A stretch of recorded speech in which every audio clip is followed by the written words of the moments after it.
Hi guys! For today's video, paano nga ba mag-apply sa Pay Later sa Shopee? So, let's go guys! Ngayon, mangungutang muna tayo guys. So, how to activate your Pay Later at Shopee? So, let's go! So, hanapin lang yung Pay Later Activate, then click Activate, then lalabas na to guys, Activate Now. Then, magbe-verify yan dun sa number na gamit ninyo guys. Magsisend po yan ng OTP. Then, ilalagay lang natin ng OTP natin. So, pag dumating na yung ating OTP PIN, so, next lang natin. Then, manghihingi po ito ng ID guys. So, Humid ID ang ginamit ko. Pwede din naman yung ibang ID. Click nyo lang yung option kung anong ID ang available ninyo.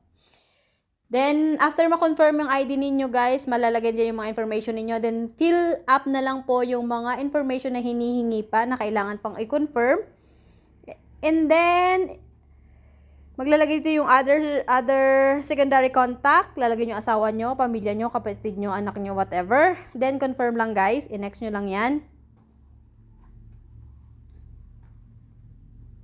So, sunod naman yung facial confirmation. And then, tapat nyo lang yung pagmumukha nyo dyan sa camera. Then, verification process kapag okay na. Then, tapos na guys. Tada! Congratulations! You have successfully activated your Pay Later. So, magno-notify na yan guys. And then, mag-i-email din si Shopee sa inyo. And then, tada! That's all. Thank you. Pwede na lang gamitin yung amount na binigay ni Pay Later.